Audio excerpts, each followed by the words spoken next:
Ester, capítulo 7.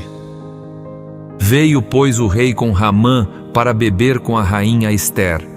No segundo dia, durante o banquete do vinho, disse o rei a Ester: Qual é a tua petição, rainha Ester? E se te dará, que desejas?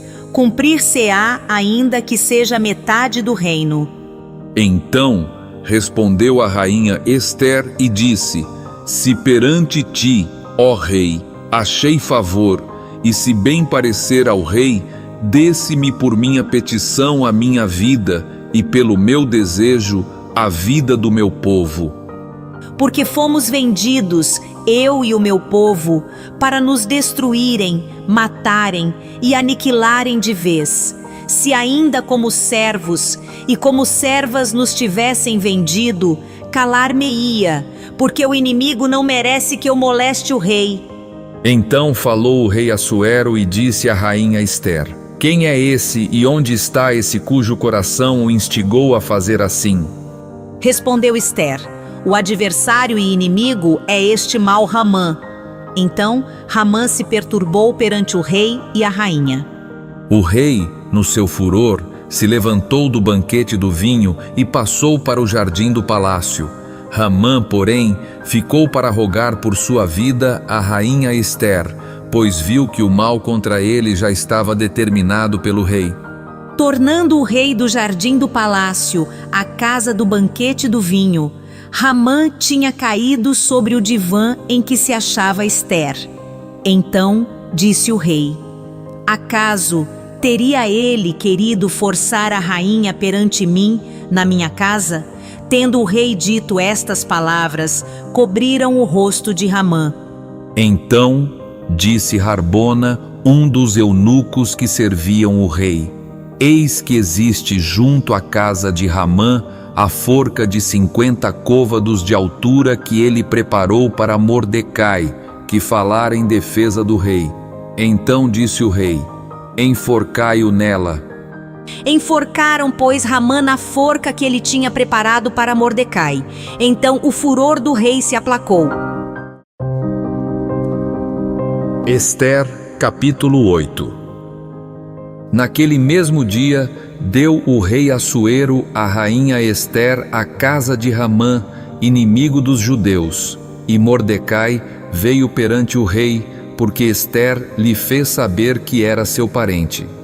Tirou o rei o seu anel, que tinha tomado a Ramã, e o deu a Mordecai. E Ester pôs a Mordecai por superintendente da casa de Ramã.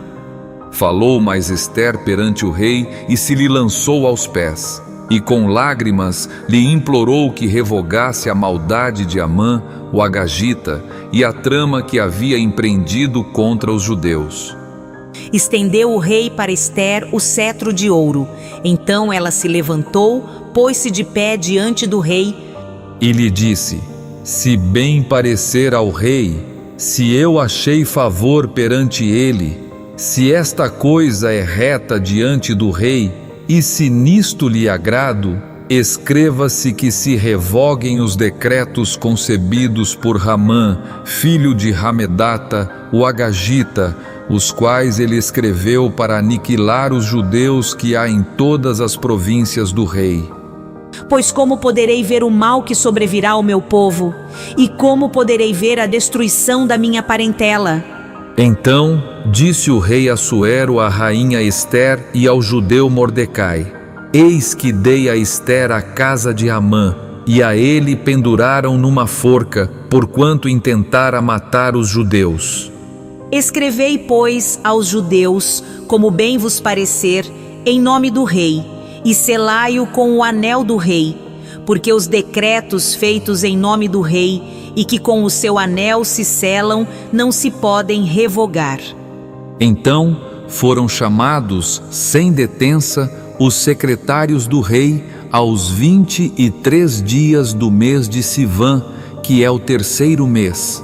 E segundo tudo quanto ordenou Mordecai, se escreveu um edito para os judeus, para os sátrapas, para os governadores e para os príncipes das províncias que se estendem da Índia à Etiópia, 127 províncias, a cada uma no seu próprio modo de escrever, e a cada povo na sua própria língua, e também aos judeus segundo o seu próprio modo de escrever e a sua própria língua.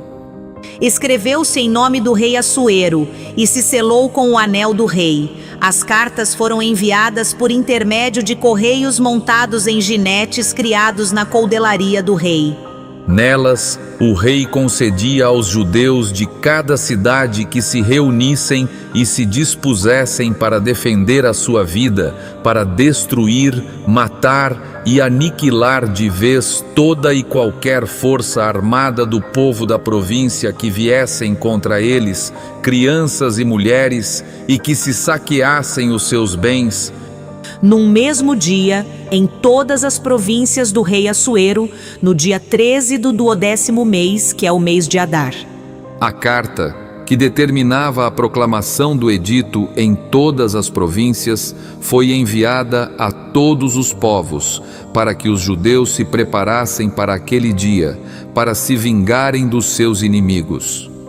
Os correios, montados em jinetes que se usavam no serviço do rei, saíram incontinenti, impelidos pela ordem do rei, e o edito foi publicado na cidadela de Suzã. Então Mordecai saiu da presença do rei com veste real azul celeste e branco, como também com grande coroa de ouro e manto de linho fino e púrpura. E a cidade de Suzã exultou e se alegrou. Para os judeus houve felicidade, alegria, regozijo e honra. Também em toda a província e em toda a cidade aonde chegava a palavra do rei e a sua ordem, havia entre os judeus alegria e regozijo, banquetes e festas. E muitos dos povos da terra se fizeram judeus, porque o temor dos judeus tinha caído sobre eles. Ester, capítulo 9. No dia 13 do 12º mês, que é o mês de Adar, quando chegou a palavra do rei e a sua ordem para se executar, no dia em que os inimigos dos judeus contavam assenhorear-se deles, sucedeu o contrário, pois os judeus é que se assenhorearam dos que os odiavam.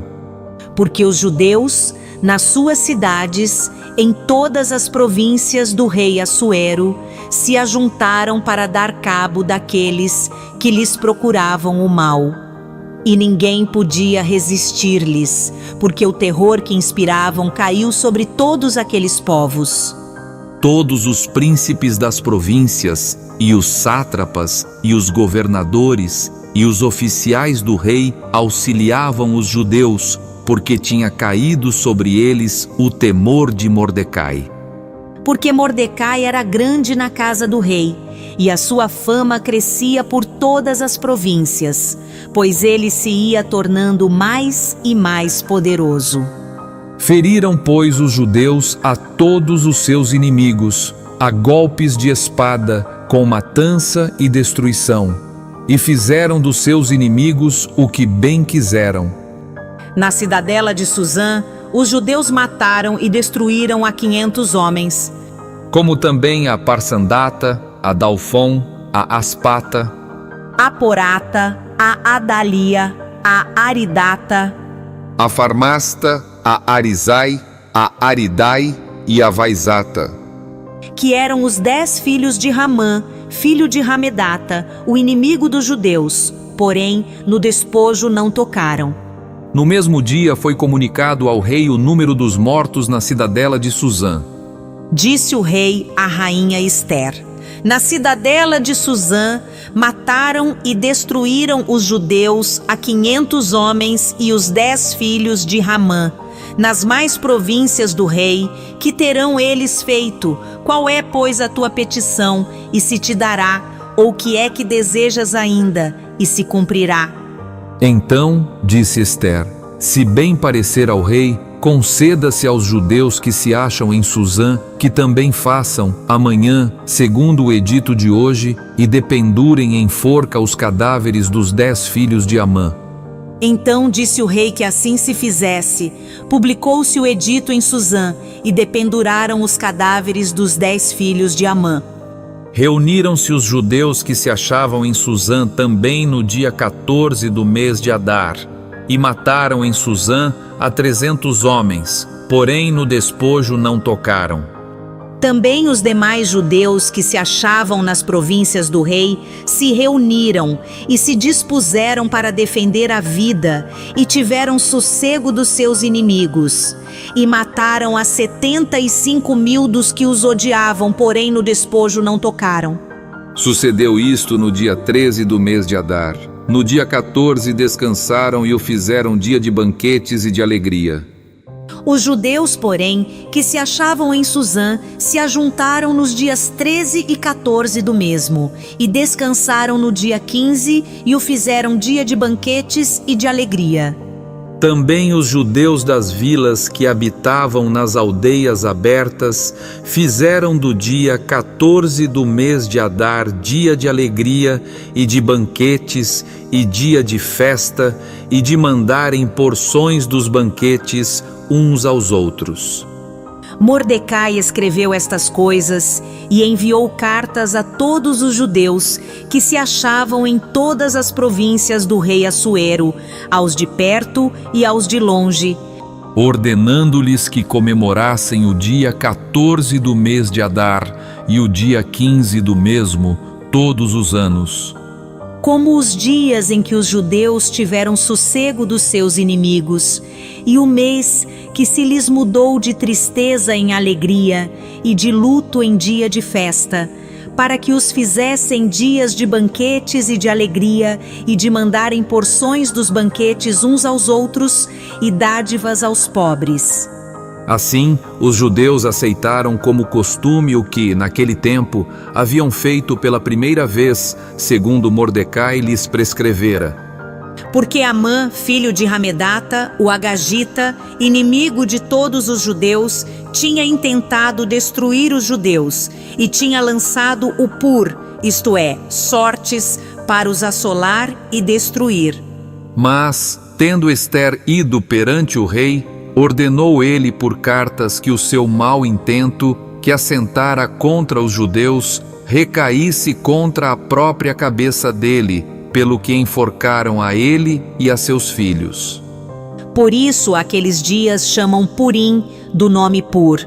Daí, por causa de todas as palavras daquela carta, e do que testemunharam, e do que lhes havia sucedido, determinaram os judeus e tomaram sobre si, sobre a sua descendência e sobre todos os que se chegassem a eles, que não se deixaria de comemorar estes 2 dias, segundo o que se escrevera deles e segundo o seu tempo marcado, todos os anos. e que estes dias seriam lembrados e comemorados geração após geração, por todas as famílias, em todas as províncias e em todas as cidades, e que estes dias de Purim jamais caducariam entre os judeus, e que a memória deles jamais se extinguiria entre os seus descendentes. Então a rainha Ester, filha de Abiail, e o judeu Mordecai escreveram, com toda a autoridade, segunda vez, para confirmar a carta de Purim. Expediram cartas a todos os judeus, a 127 províncias do reino de Assuero, com palavras amigáveis e sinceras, para confirmar estes dias de Purim nos seus tempos determinados, como o judeu Mordecai e a rainha Ester lhes tinham estabelecido, e como eles mesmos já o tinham estabelecido sobre si e sobre a sua descendência, acerca do jejum e do seu lamento. E o mandado de Ester estabeleceu estas particularidades de Purim, e se escreveu no livro. Ester, capítulo 10. Depois disto, o rei Assuero impôs tributo sobre a terra e sobre as terras do mar. Quanto aos mais atos do seu poder e do seu valor, e ao relatório completo da grandeza de Mordecai, a quem o rei exaltou, porventura, não estão escritos no livro da história dos reis da Média e da Pérsia? Pois o judeu Mordecai foi o segundo depois do rei Assuero e grande para com os judeus e estimado pela multidão de seus irmãos, tendo procurado o bem-estar do seu povo e trabalhado pela prosperidade de todo o povo da sua raça.